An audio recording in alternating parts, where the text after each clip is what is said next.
Hi മക്കളെ, എല്ലാവർക്കും exodus റേസസിന്റെ പുതിയൊരു ക്ലാസ്സിലേക്ക് സ്വാഗതം. നമ്മൾ ഇന്ന് CSCB എക്സാമിന് ഈയിടെയായിട്ട് ചോദിച്ചു കാണുന്ന പ്രധാനപ്പെട്ട ഒരു പോർഷനാണ് ഇന്നത്തെ ക്ലാസ്സിലൂടെ ഡിസ്കസ് ചെയ്യുന്നത്. എക്കണോമിക് ഓർഡർ ക്വാണ്ടിറ്റി, അതായത് EOQ എന്താണ്, എങ്ങനെയാണ് EOQ കാൽക്കുലേറ്റ് ചെയ്യുന്നത്. ഞാൻ പറഞ്ഞത് നിങ്ങൾക്ക് ഈസി ആയിട്ട് മാർക്ക് സ്കോർ ചെയ്യാൻ പറ്റുന്ന ഒരു ക്വസ്റ്റ്യൻ ആണ്. കാരണം ഒരു പ്രോബ്ലം വന്നു കഴിഞ്ഞാൽ പലരും തെറ്റിദ്ധരിക്കാറുണ്ട്, ഇത് എങ്ങനെ ചെയ്യും, പ്രോബ്ലം ആയതുകൊണ്ട് തന്നെ എനിക്ക് പറ്റില്ല എന്ന് തെറ്റിദ്ധരിക്കുന്നവരുണ്ട്. ഞാൻ പറയാം, EOQ ചെയ്ത് പഠിക്കാനായിട്ട് അല്ലെങ്കിൽ ചെയ്ത് കഴിഞ്ഞാൽ നിങ്ങൾക്കത് ഈസി ആയിട്ട് മാർക്ക് സ്കോർ ചെയ്യാൻ വളരെ ഈസിയാണ്. എന്താണെന്ന് നമുക്ക് മനസ്സിലാക്കാം. ഉദാഹരണം, ഒരു ചോദ്യം ഇതാണ്: A factory require 1000 to 50 units of an item of material per month, each costing 30. The cost per order is 200 and the inventory carrying charge out of 20% of average inventory. Find out the EOQ and number of orders per year. ഇതാണ് ചോദ്യം. എങ്ങനെയാണ് ഇത് ചെയ്യേണ്ടത്? അതിനു മുൻപ് തന്നെ നിങ്ങൾ ഒരു കാര്യം മനസ്സിലാക്കണം. എന്താണ് EOQ എന്നുള്ളത് നിങ്ങൾ കൃത്യമായി പഠിച്ചു വെക്കണം. ഞാനൊരു കാര്യം കൂടെ നിങ്ങളോട് ഇൻഫോം ചെയ്തിട്ട് ക്ലാസ്സിലേക്ക് കിടക്കാം. നമ്മൾ പുതിയ ഓൺലൈൻ ബാച്ച് സ്റ്റാർട്ട് ചെയ്യാണ്. ഡിസംബർ മാസം 6-ാം തീയതി, അതായത് 2020 ഡിസംബർ 6-ാം തീയതിയാണ് പുതിയ ഓൺലൈൻ ബാച്ച് സ്റ്റാർട്ട് ചെയ്യുന്ന. സിലബസ് അനുസരിച്ചിട്ടുള്ള ക്ലാസ്സുകളാണ് പ്രൊവൈഡ് ചെയ്യുന്നത്. അതായത് നമ്മുടെ CSCB സിലബസ് കൃത്യമായി അനുസരിച്ച് അതേ ചാപ്റ്റർ വൈസ് ആയിട്ടായിരിക്കും ക്ലാസ്സുകൾ പ്രൊവൈഡ് ചെയ്യുന്നത്. ലൈവ്, അതിന്റെ റെക്കോർഡ് ക്ലാസ്, അതുപോലെ തന്നെ ആ ടോപ്പിക് വൈസ് ആയിട്ടുള്ള എക്സാംസ് ഉണ്ടാവും. മോഡൽ എക്സാം 100 മാർക്കിന്റെ മോഡൽ എക്സാംസ് ഉണ്ടാവും. പ്രീവിയസ് ഇയർ ക്വസ്റ്റ്യൻ പേപ്പറിനെ ബേസ് ചെയ്തുള്ള എക്സാം ഉണ്ടാവും. പിന്നെ നമ്മൾ previous year question booklet provide ചെയ്യുന്നുണ്ട്. അത് ക്ലാസ് 2 മുതൽ ക്ലാസ് 7 വരെയുള്ള സംഘങ്ങളുടെ എക്സാം നടന്നു. അതിന്റെ പ്രൊവിഷണൽ കീ വന്നിട്ടുണ്ട് അല്ലേ? അതിന്റെ ഫൈനൽ കീ കൂടെ വരുമ്പോൾ അതും കൂടെ ഉൾപ്പെടുത്തി അടുത്ത ആഴ്ച നമ്മൾ പുതിയ റാങ്ക് ഫയൽ പ്രൊവൈഡ് ചെയ്യുന്നുണ്ട് കേട്ടോ. അപ്പോൾ അപ്ഡേറ്റഡ് ആയിട്ടുള്ള റാങ്ക് ഫയൽ ഈ തൊട്ട് മുൻപ് നടന്ന എക്സാമിന് വരെ നിങ്ങൾക്ക് അവൈലബിൾ ആയിരിക്കും. ഇതെല്ലാം നമ്മുടെ ആപ്ലിക്കേഷനിൽ അവൈലബിൾ ആണ്. നിങ്ങൾക്ക് ക്ലാസ്സിൽ ജോയിൻ ചെയ്യാൻ താല്പര്യം ഉണ്ടെങ്കിൽ 95 44 14 55 20 ഈ നമ്പറിലേക്ക് നിങ്ങൾ വാട്സ്ആപ്പ് മെസ്സേജ് അയച്ചാൽ കൂടുതൽ ഡീറ്റെയിൽസ് നമ്മൾ പ്രൊവൈഡ് ചെയ്യാം. അപ്പൊ നമുക്ക് കടക്കാം. എക്കണോമിക് ഓർഡർ ക്വാണ്ടിറ്റി എന്താണ് EOQ എന്നുള്ളത് കൃത്യമായിട്ട് മനസ്സിലാക്കി വെക്കണം. ആദ്യം തന്നെ ഞാൻ ഒന്ന് പറഞ്ഞു തരാം. EOQ എന്ന് പറഞ്ഞു കഴിഞ്ഞാൽ നമ്മൾ ഒരു മെറ്റീരിയലുമായി ബന്ധപ്പെട്ട് പറയുമ്പോൾ, അതായത് ഉദാഹരണം പറഞ്ഞു കഴിഞ്ഞാൽ ഒരു മാനുഫാക്ചറിങ് കൺസേൺ ആണ് എങ്കിൽ, ഒരു മാനുഫാക്ചറിങ് ഫാക്ടറി ആണ് എങ്കിൽ അവിടെ അവർക്ക് മെറ്റീരിയൽ വേണം. എന്താണ്? ഒരു പ്രൊഡക്റ്റ് പ്രൊഡ്യൂസ് ചെയ്യുന്നതിന് ആവശ്യമായിട്ടുള്ള മെറ്റീരിയൽ വേണം. മെറ്റീരിയൽ കൺസിസ്റ്റന്റ് ആയിട്ട് വന്നുകൊണ്ടിരിക്കണം. കൺസിസ്റ്റന്റ് ആയിട്ട് പ്രൊഡക്ഷൻ യൂണിറ്റിലേക്ക് ഇത് ട്രാൻസ്ഫർ ചെയ്യും, പ്രൊഡ്യൂസ് ചെയ്ത് ഫിനിഷ്ഡ് പ്രോഡക്റ്റ് ആയി മാറിക്കൊണ്ടേയിരിക്കും. ശരിയല്ലേ? അപ്പൊ നിങ്ങളൊന്ന് ഓർത്ത് നോക്കിയ, ഒരു വലിയ ഫാക്ടറി ആണെങ്കിൽ കൃത്യമായി സ്റ്റോക്ക് വരികയും അതിനെ കൃത്യമായി പ്രൊഡ്യൂസ് ചെയ്ത് മാറ്റുന്ന അനുസരിച്ച് സ്റ്റോക്ക് വീണ്ടും റീഫിൽ ചെയ്യുകയും ചെയ്യണം. അല്ലെങ്കിൽ എന്ത് ചെയ്യും? ഒരുപക്ഷെ സ്റ്റോക്ക് കുറഞ്ഞു പോയി കഴിഞ്ഞാൽ പ്രൊഡക്ഷൻ നിന്നുപോകും, ഫാക്ടറി നഷ്ടത്തിൽ പോകാൻ അല്ലെങ്കിൽ യൂണിറ്റ് നഷ്ടത്തിൽ പോകാനുള്ള സാധ്യതയുണ്ട്. പ്രൊഡക്ഷൻ നമ്മൾ കുറവാണ് അല്ലെങ്കിൽ ഓർഡർ ചെയ്ത് വയ്ക്കുന്നത് ഒരുപാടാണെങ്കിൽ ഇത് നശിച്ചു പോകാനോ അല്ലെങ്കിൽ അതിനെ ക്യാരി ചെയ്ത് വയ്ക്കാനുള്ള സംവിധാനം കുറവായിരിക്കാം. അപ്പൊ ഇതിനെ കൃത്യമായി മാനേജ് ചെയ്യാന്നുള്ളത് അവിടെ കൃത്യമായി നമ്മൾ മനസ്സിലാക്കി വെക്കേണ്ട ഒരു കാര്യമാണ്, ഒരു വസ്തുതയാണ്. അപ്പോ ഈ ഓർഡർ ചെയ്യുന്നത് അല്ലെങ്കിൽ മെറ്റീരിയൽ തീരാറായിട്ടുണ്ട്, പ്രൊഡക്ഷനിലേക്ക് പോയിക്കൊണ്ടിരിക്കുകയാണ്, മെറ്റീരിയൽ തീരാറായി, അടുത്തത് ഓർഡർ ചെയ്യണം. എത്ര ക്വാണ്ടിറ്റി ആണ് നിങ്ങൾ അടുത്തതിന് ഓർഡർ ചെയ്യേണ്ടത് എന്നുള്ളതാണ് എക്കണോമിക് ഓർഡർ ക്വാണ്ടിറ്റി കൊണ്ട് ഉദ്ദേശിക്കുന്നത്. അതായത് പ്രൊഡക്ഷൻ നടത്താനായിട്ട് അടുത്ത തവണ ഓർഡർ കൊടുക്കുമ്പോൾ എത്ര യൂണിറ്റിന്റെ ഓർഡർ ആണ് നിങ്ങൾ കൊടുക്കേണ്ടത് എന്നുള്ളതാണ് EOQ എന്നുകൊണ്ട് ഉദ്ദേശിക്കുന്നത്. നിങ്ങൾക്കറിയാം, സ്റ്റോക്ക് ലെവലുകൾ, അതായത് സ്റ്റോക്ക് ചെയ്ത് വെക്കുന്നതിന്റെ ലെവലുകൾ, minimum level, maximum level, average level, danger level, reorder level എന്ന് നിങ്ങൾ പഠിക്കുന്നുണ്ട്. എന്താ മിനിമം ലെവൽ എന്ന് പറഞ്ഞാൽ? മിനിമം എന്ന് പറഞ്ഞു കഴിഞ്ഞാൽ ഒരു മാനുഫാക്ചറിംഗ് യൂണിറ്റ് ആണ്. ഞാൻ നിങ്ങൾക്ക് ഒരു ഉദാഹരണം പറഞ്ഞു കഴിഞ്ഞാൽ, ഇതൊരു വലിയ ഫാക്ടറി ആണെന്നിരിക്കട്ടെ, ഇതൊരു വലിയ ഫാക്ടറിയാണ്. ഈ ഫാക്ടറി നിങ്ങൾ കൺസിസ്റ്റന്റ് ആയിട്ട് പ്രൊഡക്ഷൻ നടത്തുന്നുണ്ട് എന്നിരിക്കട്ടെ. ഇവിടെ നിങ്ങൾ കൺസിസ്റ്റന്റ് ആയിട്ട് പ്രൊഡക്ഷൻ നടത്തിക്കൊണ്ടിരിക്കുകയാണ്. ഇത് വലിയൊരു ഫാക്ടറി ആണെന്നിരിക്കട്ടെ, ഇവിടെ നിങ്ങൾ പ്രൊഡക്ഷൻ നടത്തിക്കൊണ്ടിരിക്കുകയാണ്. അപ്പൊ ഇവിടെ സ്റ്റോക്ക് സൂക്ഷിച്ചു വെച്ചിട്ടുണ്ടാവാം. എന്താണ്? ഈ സ്റ്റോക്കിൽ നിന്ന് എടുത്തിട്ടാണ് ഈ ഐറ്റംസ് ഈ ഫാക്ടറിയിലേക്ക് പ്രൊഡക്ഷന് വേണ്ടി കൊടുക്കുന്നത് അല്ലെ? ഫാക്ടറിയിലേക്ക്, ഇതൊരു ഫാക്ടറിയാണ്, ഈ ഫാക്ടറിക്ക് ആവശ്യമായിട്ടുള്ള പ്രൊഡക്റ്റുകൾ എന്ത് ചെയ്യുന്നുണ്ട്? സ്റ്റോക്ക് ഓരോന്ന് കൊടുക്കുക. ഈ സ്റ്റോക്ക് ഇവിടെ തീർന്നു കഴിഞ്ഞാൽ പ്രൊഡക്ഷൻ നിന്ന് പോകും. അപ്പൊ സ്റ്റോക്ക് തീരുന്നതിന് മുൻപ് തന്നെ അടുത്ത സ്റ്റോക്ക് വരണം. ശരിയല്ല ഞാൻ പറഞ്ഞത്? അപ്പൊ നിങ്ങൾ മിനിമം ലെവൽ എന്ന് പറഞ്ഞു കഴിഞ്ഞാൽ മിനിമം ആ ഫാക്ടറിയിൽ അല്ലെങ്കിൽ അവിടെ ആ സ്റ്റോർ കീപ്പിംഗ് യൂണിറ്റിൽ മിനിമം എത്ര സ്റ്റോക്ക് കീപ്പ് ചെയ്യണം? ഏറ്റവും മിനിമം ഇത്രയുമെങ്കിലും മിനിമം ഉണ്ടായിരിക്കണം എന്നുള്ള ലെവലാണ്. മാക്സിമം എന്ന് പറഞ്ഞാൽ മാക്സിമം ഇത്ര വരെ പറ്റുള്ളൂ. ആ സ്റ്റോർ അവിടെ കീപ്പ് ചെയ്ത് വെക്കാൻ, ആ സ്റ്റോക്ക് അത്രയും കീപ്പ് ചെയ്ത് വെക്കാൻ മാക്സിമം ഇത്രേ കഴിയൂ. അതാണ് മാക്സിമം ലെവൽ എന്ന് പറയുന്നത്. ഇനിയുണ്ട് റീഓർഡർ ലെവൽ. റീഓർഡർ എന്ന് പറഞ്ഞാൽ എന്താ? അപ്പൊ നമുക്ക് 2 ലെവൽ കിട്ടി. ഇതൊന്ന് മാക്സിമം ആണെന്നിരിക്കട്ടെ, ഇത് മാക്സിമം ലെവൽ ആണെങ്കിൽ ഇതൊരു മിനിമം ലെവൽ ആയിരിക്കാം. മിനിമം എന്ന് പറഞ്ഞാൽ ഇതിന് താഴേക്ക് പോകാൻ പാടില്ല. ഇതാണ് മിനിമം ലെവൽ അല്ലെ, മിനിമം ലെവൽ. അപ്പൊ മാക്സിമം ഉണ്ട്, മിനിമം ഉണ്ട്. ഇതിനിടയിൽ വരുന്ന ഒന്നാണ് റീഓർഡർ ലെവൽ. റീഓർഡർ ലെവൽ എന്ന് പറഞ്ഞു കഴിഞ്ഞാൽ ഈ ഒരു ഓർഡറിൽ എത്തിക്കഴിഞ്ഞാൽ അല്ലെങ്കിൽ ഈ ഒരു ലെവലിൽ എത്തിക്കഴിഞ്ഞാൽ നമ്മൾ സ്റ്റോക്കിന് ഓർഡർ കൊടുക്കണം.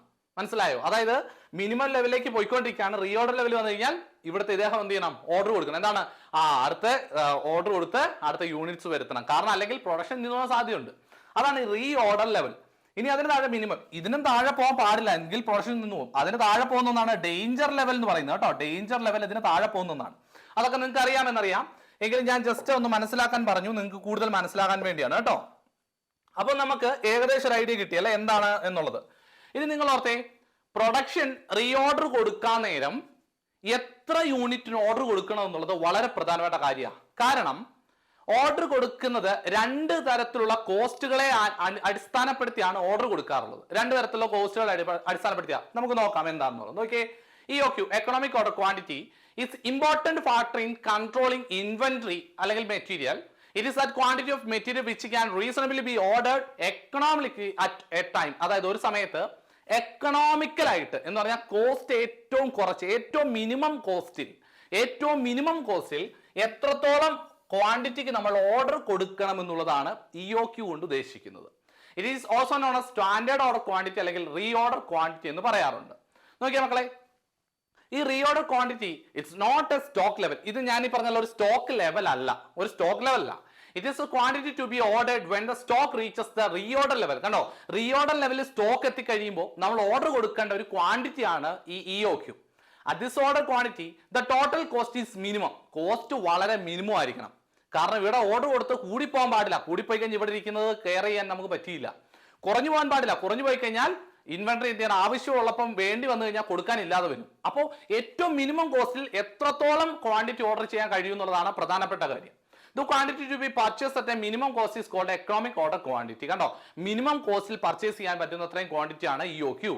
The quantity to be ordered depends on two factors. രണ്ട് പ്രധാനപ്പെട്ട ഫാക്ടേഴ്സിനെ അടിസ്ഥാനപ്പെടുത്തിയാണ് EOQ കാൽക്കുലേറ്റ് ചെയ്യുന്നത്. എന്താണ്? Ordering cost and carrying cost. The above factors are opposite each other. അതായത് ഈ ഓർഡറിംഗ് കോസ്റ്റ് ഉണ്ട്, ക്യാരിങ് കോസ്റ്റ് ഉണ്ട്. ഇതെപ്പോഴും രണ്ടും പരസ്പര വിരുദ്ധമായിട്ടുള്ള അല്ലെങ്കിൽ ഓപ്പോസിറ്റ് നിൽക്കുന്ന രണ്ട് ഫാക്ടേഴ്സ് ആണ്. ഉദാഹരണം, ഓർഡറിംഗ് കോസ്റ്റ് എന്ന് പറഞ്ഞാൽ നിങ്ങളൊരു ഫാക്ടറിയിലേക്ക് പ്രൊഡക്ഷന് വേണ്ടി അല്ലെങ്കിൽ ഓർഡർ കൊടുക്കാൻ നേരം നിങ്ങൾക്ക് വരുന്ന കോസ്റ്റ് ആണ് ഓർഡറിംഗ് കോസ്റ്റ്. അതായത് ഓർഡർ കൊടുക്കാൻ നേരം നിങ്ങൾക്ക് വരുന്ന കോസ്റ്റ് ആണ് ഓർഡറിംഗ് കോസ്റ്റ്. ഇനി ക്യാരിങ് കോസ്റ്റ് എന്ന് പറഞ്ഞാൽ അത് ക്യാരി ചെയ്ത് കൊണ്ടുവന്ന് നിങ്ങൾ അത് സൂക്ഷിച്ച് വെക്കുന്ന വരുന്ന കോസ്റ്റ് ആണ് ക്യാരിങ് കോസ്റ്റ്. നിങ്ങൾ ഓർത്തെ, ഒരു തവണ ഓർഡർ കൊടുത്താൽ ഏറ്റവും കൂടുതൽ ഓർഡർ കൊടുക്കാൻ ശ്രമിക്കണം. കാരണം മാക്സിമം ഓർഡർ കൊടുക്കുന്നതാണ് എപ്പോഴും നല്ലത്. കോസ്റ്റ് കുറഞ്ഞിരിക്കും, അതായത് പെർ യൂണിറ്റ് കോസ്റ്റ് കുറഞ്ഞിരിക്കുന്നത് എപ്പോഴും എങ്ങനെ ആയിരിക്കും, ഏറ്റവും കൂടുതൽ ഓർഡർ ചെയ്യുന്നതായിരിക്കും നല്ലത്. അല്ല കുറച്ച് എപ്പോഴും കൊണ്ടുവരുന്നതാണോ? അല്ല, ഓർഡർ ചെയ്യുമ്പോൾ കൂടുതൽ ചെയ്യണം. അപ്പോൾ ഹൈ ഓർഡർ ചെയ്യുന്നതാണ് എപ്പോഴും നല്ലത്. പക്ഷെ ക്യാരിങ് കോസ്റ്റോ, ക്യാരിങ് കോസ്റ്റ് എന്ന് പറഞ്ഞാൽ ക്യാരി ചെയ്ത് അപ്പോൾ പ്രൊഡക്റ്റ് കുറച്ച് മാത്രം കൊണ്ടുവരുന്ന അല്ലെങ്കിൽ അല്പം മാത്രം കൊണ്ടുവരുന്നതാണ് ക്യാരിങ് കോസ്റ്റ്. അല്ലെങ്കിൽ ക്യാരി ചെയ്യുന്നത് കുറവ് മാത്രം വരുന്നതാണ് നമുക്ക് എപ്പോഴും നല്ലത്. അതായത് യൂണിറ്റ്സ് പർച്ചേസ് ചെയ്യുമ്പോൾ ഏറ്റവും കുറവ് പർച്ചേസ് ചെയ്യുന്നതാണ് ക്യാരിങ് കോസ്റ്റിനെ സംബന്ധിച്ചിടത്തോളം നല്ലത്. പക്ഷെ ഓർഡറിംഗ് കോസ്റ്റ് ഏറ്റവും കൂടുതൽ ചെയ്യുന്നതാണ് നല്ലത്. കൂടുതൽ ചെയ്ത് കഴിഞ്ഞാൽ ക്യാരിങ് കോസ്റ്റിനെ ബാധിക്കും, കുറഞ്ഞു പോയി കഴിഞ്ഞാൽ ഓർഡറിംഗ് കോസ്റ്റിനെ ബാധിക്കും. അപ്പൊ ഇത് ഒരിക്കലും എന്ത് ചെയ്യരുത്, ഇത് വിരുദ്ധമായിട്ട് നിൽക്കുന്നതാണ്. അപ്പൊ ഇതിനെ രണ്ടിനെ ഈക്വൽ ആക്കി കൊണ്ടുവരുന്ന ഒരു പോയിന്റ് ആണ് EOQ എന്ന് പറയുന്നത്. നോക്കാം, the above two factors opposite each other. Economic order quantity therefore determined by the balance in these opposite cost. അതായത് ഈ ഓപ്പോസിംഗ് കോസ്റ്റുകളെ രണ്ടിടത്തിനെ ബാലൻസ് ചെയ്യുന്നതാണ് EOQ എന്ന് പറയുന്നത്. EOQ is the quantity fixed at a point where total cost, carrying cost, inventory will be minimum. അതായത് total കോസ്റ്റും carrying കോസ്റ്റും ഏറ്റവും minimum ആയിട്ട് വരുന്ന പോയിന്റ് ഏതാണോ അല്ലെ അത്രയും ക്വാണ്ടിറ്റി ആണ് നമ്മൾ ഓർഡർ ചെയ്യേണ്ടത്.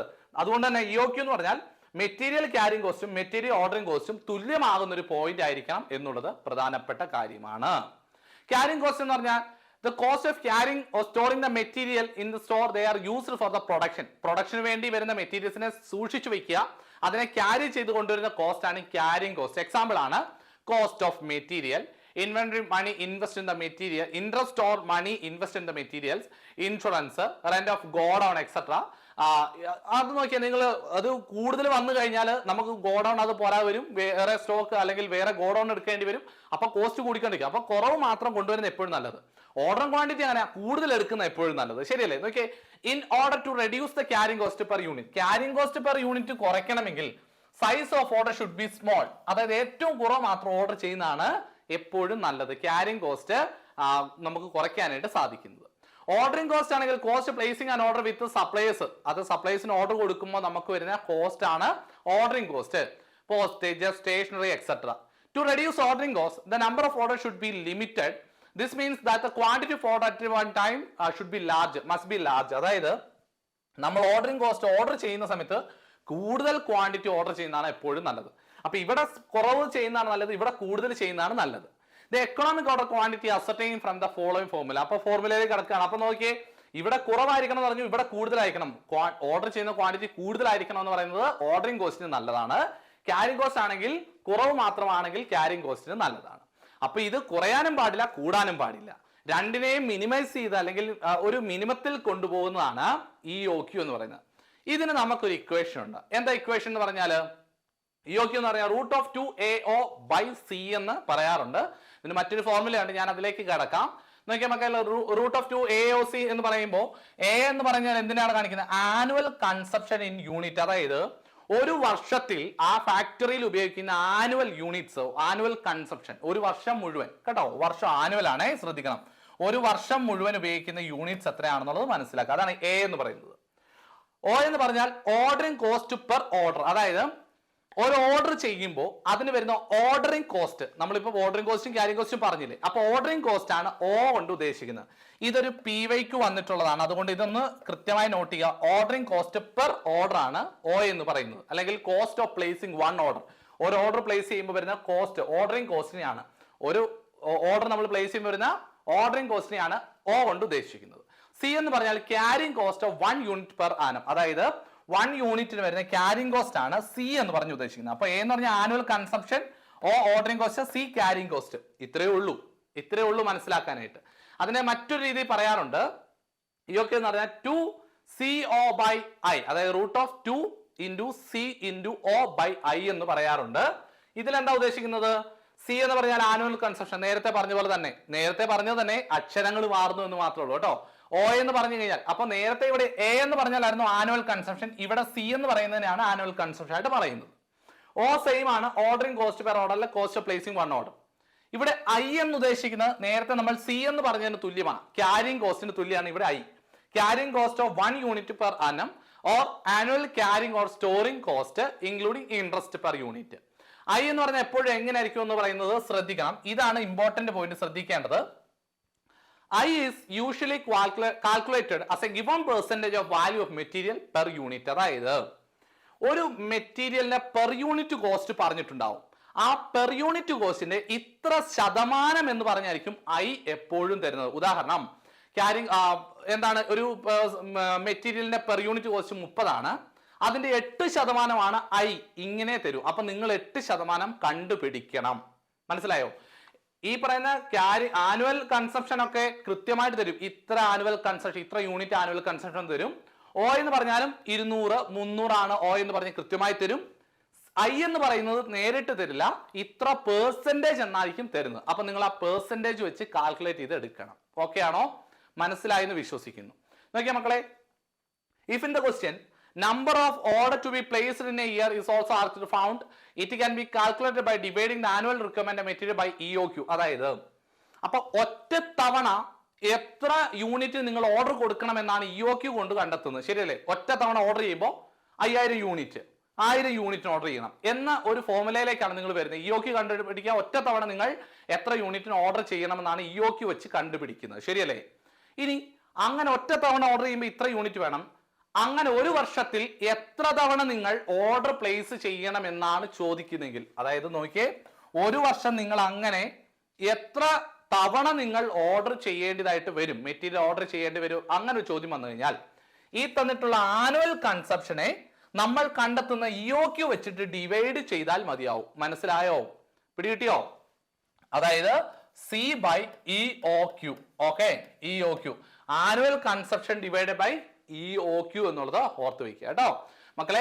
രണ്ട് ഇക്വേഷൻ കൂടെ മിക്സ് ആവല്ലേ. ഇവിടെ C ഉദ്ദേശിക്കുന്ന ആനുവൽ കൺസപ്ഷൻ ആണ്, നേരത്തെ പഠിച്ച ഫോർമുലയിൽ C ഉദ്ദേശിക്കുന്നത് ക്യാരിങ് കോസ്റ്റ് പെർ യൂണിറ്റ് ആണ്. മാറിപ്പോവല്ലോ കേട്ടോ, മാറിപ്പോവല്ലേ. നേരത്തെ ഫോർമുലയിൽ ഇതേ സാധനം പറഞ്ഞു കഴിഞ്ഞാൽ A by EOQ എന്നാണ് കണ്ടുപിടിക്കേണ്ടത്. EOQ ആനുവൽ കൺസംഷൻ രണ്ടും ആനുവൽ കൺസംഷൻ ആണ് ഉദ്ദേശിക്കുന്നത്. പിടികിട്ടി? അതായത് ഒരു വർഷത്തിൽ എത്ര ഓർഡർ പ്ലേസ് ചെയ്യണം എന്നുള്ളത്. ക്ലിയർ ആയെന്ന് വിശ്വസിക്കുന്നു. ഇനി നമുക്ക് എന്താ ഒരു ചോദ്യം നോക്കാം. A factory require 1250 units of an item of material per month, each costing 30. ഒരു പെർ യൂണിറ്റിന്റെ വിലയാണ് 30 എന്ന് പറയുന്നത്. അവര് ഒരു മാസം 1250 യൂണിറ്റ് എന്ത് ചെയ്യുന്നുണ്ട്? ഉപയോഗിക്കുന്നുണ്ട്. ഇനി കോസ്റ്റ് പെർ ഓർഡർ ഇസ് 200. അതായത് ഓർഡറിംഗ് കോസ്റ്റ് ആണ് 200. അതാണ് കോസ്റ്റ് പെർ ഓർഡർ. കണ്ടോ, ഓർഡറിംഗ് കോസ്റ്റ് 200 ആണ്. And inventory carrying charge, carrying cost എത്രയാ?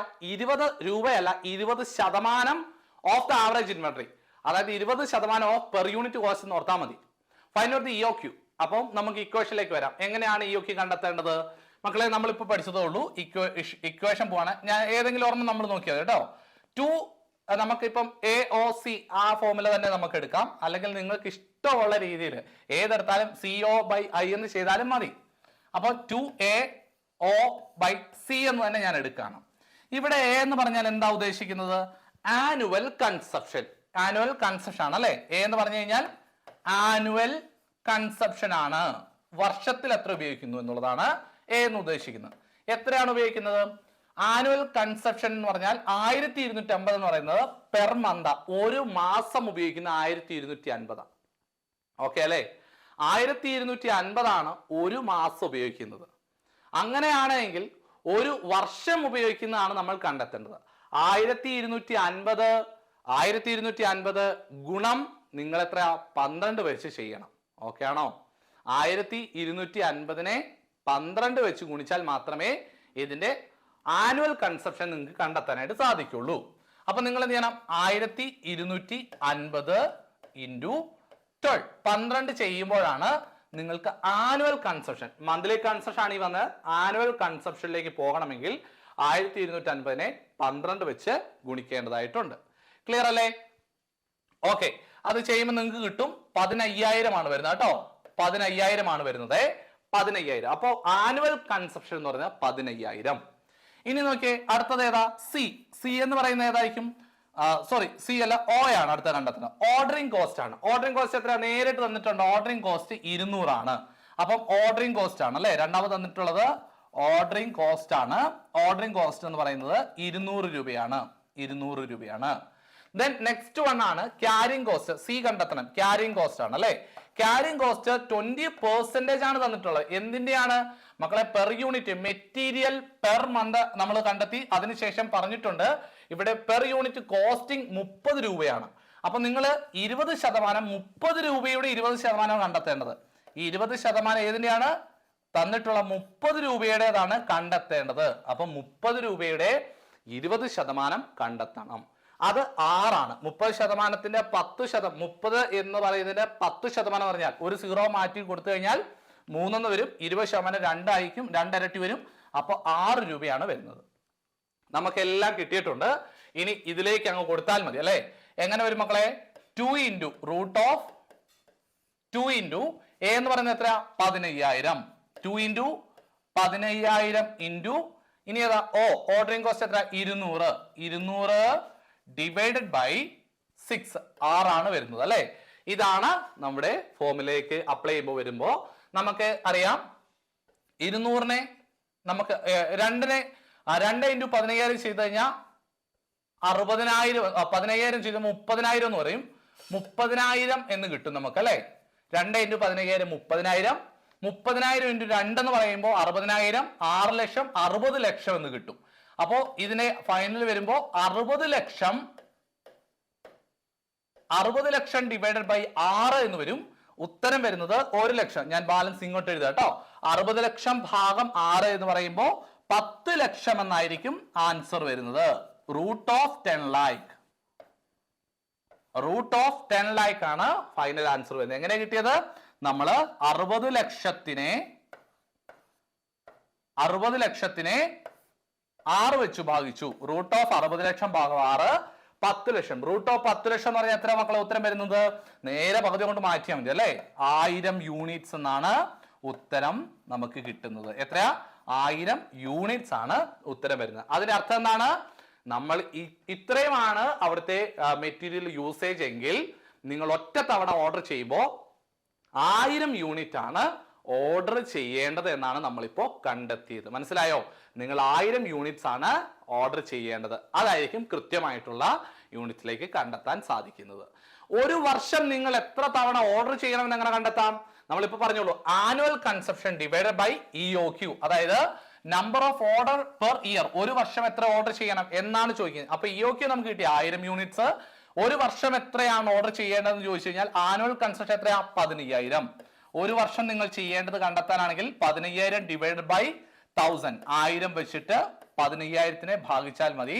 3 0, ഇവിടുത്തെ 3 0കളെയും 15 ഭാഗം 1, ഉത്തരം 15. അതായത് ഒരു വർഷത്തിൽ 10000 ഓർഡറുകൾ നിങ്ങൾ ചെയ്യുന്നതാണ് നല്ലത്. ഒരു വർഷത്തിൽ 15 ഓർഡറുകൾ. ഒരു ഓർഡറിൽ 1000 യൂണിറ്റ് ആണ് ചെയ്യുന്നത്. ഏറ്റവും ഉത്തമം ഒരു വർഷത്തിൽ 15 ഓർഡറുകൾ ചെയ്യുന്നതാണ് നല്ലത് എന്നാണ് ഇതിന്റെ അർത്ഥം. ക്ലിയർ ആണോ? ക്ലിയർ അല്ലേ മക്കളെ? ഒരു ചോദ്യം കൂടെ നമുക്ക് നോക്കിയാലോ. അപ്പോൾ ഇതിൻ്റെ അകത്ത് തന്നെ ഒരു കാര്യം കൂടെ ഞാൻ പറഞ്ഞു തരാമേ. ഈ ചോദ്യം മനസ്സിലായി എന്ന് എനിക്ക് വിശ്വസിക്കുന്നു. ഒരു കാര്യം കൂടെ ഞാൻ പറഞ്ഞു പോവാം. Reorder level and reorder quantity എങ്ങനെ കണ്ടെത്താം? ഇങ്ങനെ മറ്റൊരു രീതിയിൽ ചോദിക്കാം. ഈ റീഓർഡർ ക്വാണ്ടിറ്റി എന്ന് പറഞ്ഞാൽ നമ്മുടെ EOQ തന്നെയാണ് ഉദ്ദേശിക്കുന്നത്. റീഓർഡർ ക്വാണ്ടിറ്റി എന്ന് പറഞ്ഞാൽ നമ്മുടെ EOQ തന്നെയാണ് ഉദ്ദേശിക്കുന്നത്. ഫോളോവിങ് ഇൻഫർമേഷൻ, ഇങ്ങനെയായിരിക്കും ഇൻഫർമേഷൻ തരുന്നത്. മാക്സിമം സ്റ്റോക്ക് ലെവൽ, ഒരു ഫാക്ടറി ആണ്, അവിടുത്തെ മാക്സിമം സ്റ്റോക്ക് ലെവൽ എന്ന് പറയുന്നത് 9600 യൂണിറ്റ്സ് ആണ് മാക്സിമം സ്റ്റോക്ക് ലെവൽ. ഇനി ബഡ്ജറ്റഡ് കൺസംപ്ഷൻ, അവർ ഉപയോഗിക്കുന്നത് മാക്സിമം 1500 യൂണിറ്റ്സ് പെർ മന്ത്. ഒരു മാസത്തിൽ 1500 യൂണിറ്റ്സ് വരെ ആ ഫാക്ടറി ഉപയോഗിക്കാറുണ്ട്. ഏറ്റവും കുറഞ്ഞത് 900 യൂണിറ്റ്സ്, ഏറ്റവും മിനിമം 900 യൂണിറ്റ്സ് ഉപയോഗിക്കാറുണ്ട്. അപ്പോൾ ഏറ്റവും കൂടിയാൽ 1500 ഉപയോഗിക്കാറുണ്ട്, ഏറ്റവും കുറഞ്ഞാൽ 900 യൂണിറ്റ്സ് എങ്കിലും ഒരു മാസം അവർ ഉപയോഗിക്കാറുണ്ട് ആ ഫാക്ടറിയിൽ. മാക്സിമം സ്റ്റോക്ക് ലെവൽ 9600 ആണേ. എസ്റ്റിമേറ്റഡ് ഡെലിവറി പീരീഡ്, അതായത് നമ്മൾ ഓർഡർ കൊടുത്തു കഴിഞ്ഞാൽ 4 മാസം 2 മാസം, അതായത് 2 മാസത്തിനുള്ളിൽ അല്ലെങ്കിൽ 4 മാസത്തിനുള്ളിൽ, മാക്സിമം 4 മാസത്തിനുള്ളിൽ നമ്മുടെ ഓർഡർ അവർ സ്വീകരിച്ച് സാധനം എത്തിച്ചേരും. മിനിമം ഏറ്റവും കുറഞ്ഞ 2 മാസം വേണം, അല്ലെങ്കിൽ ഏറ്റവും കൂടിയ 4 മാസത്തിനുള്ളിൽ സംഭവം നമുക്ക് എത്തിച്ചു തരും. അതാണ് estimated delivery period. You are required to calculate reorder level and reorder quantity. Reorder quantity, that means reorder quantity എന്ന് പറഞ്ഞാൽ നമ്മുടെ EOQ തന്നെയാണ്. EOQ തന്നെയാണ്. എങ്ങനെ കണ്ടെത്തേണ്ടത് ഞാൻ ജസ്റ്റ് കൊടുത്തിട്ടുണ്ട്.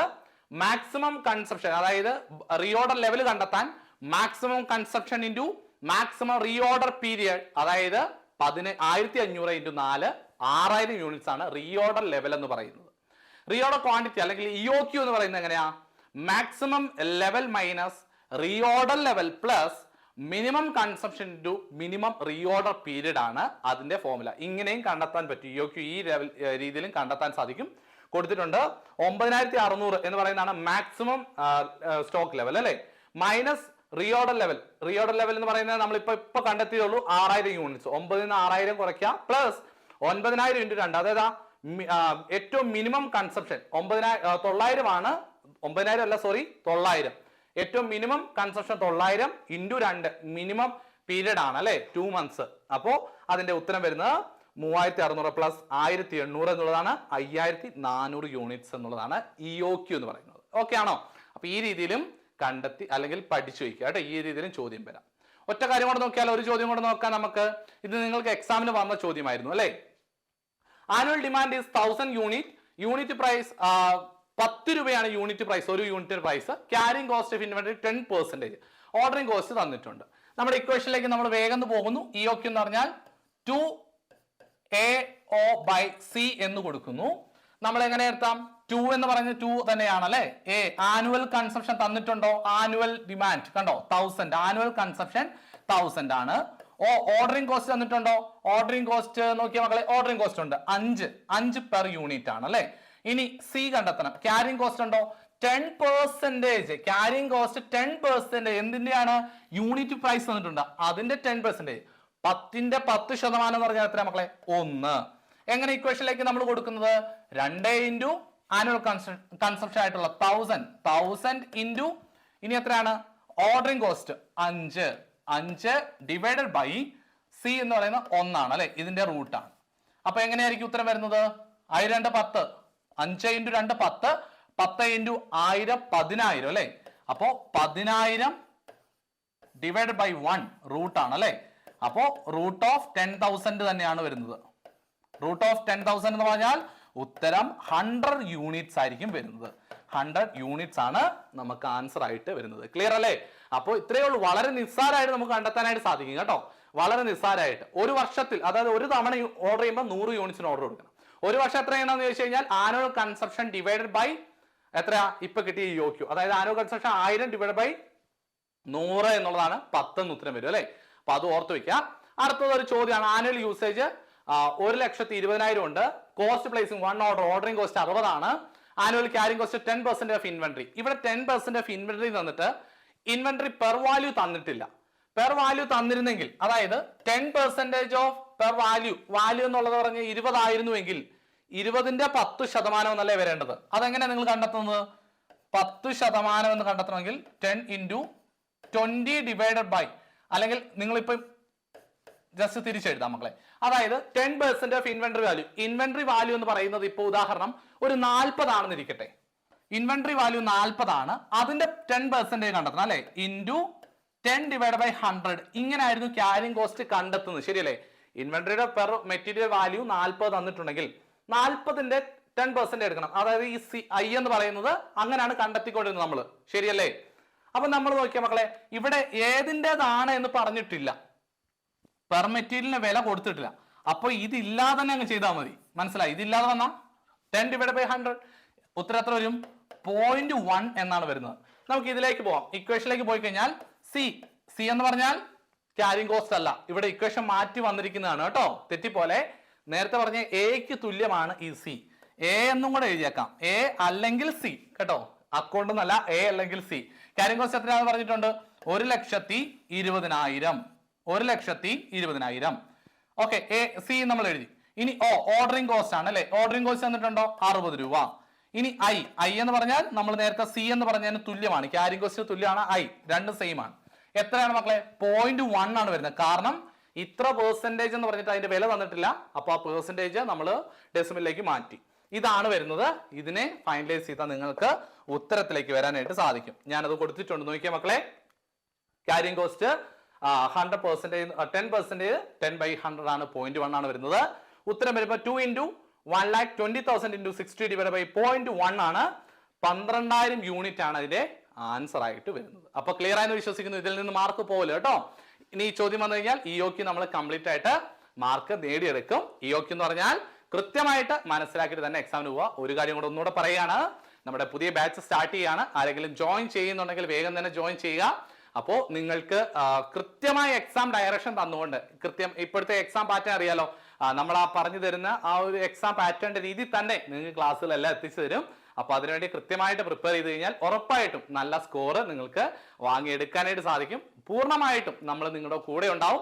നിങ്ങൾക്ക് വിശ്വസിച്ചുകൊണ്ട്, അല്ലെങ്കിൽ നിങ്ങൾക്ക് പൂർണ്ണമായിട്ടും നമ്മളെ ആശ്രയിക്കാം. കാരണം നമ്മൾ എക്സാം ഓറിയന്റഡ് ആയിട്ട് തന്നെ ക്ലാസ്സുകൾ തരും. ജോയിൻ ചെയ്യാൻ താല്പര്യം ഉണ്ടെങ്കിൽ ജസ്റ്റ് വാട്സപ്പിൽ മെസ്സേജ് അയക്കുക. അപ്പോൾ അടുത്തൊരു ടോപ്പിക്കുമായിട്ട് അടുത്ത ക്ലാസ്സിൽ കാണുന്നവരെ നന്നായിട്ട് എല്ലാവരും പ്രിപ്പയർ ചെയ്യുക. നിങ്ങൾക്ക് നന്നായിട്ട് പ്രിപ്പയർ ചെയ്യാൻ കഴിയട്ടെ എന്ന് ആശംസിക്കുന്നു. It's me Jaise signing off. God bless you all and thank you.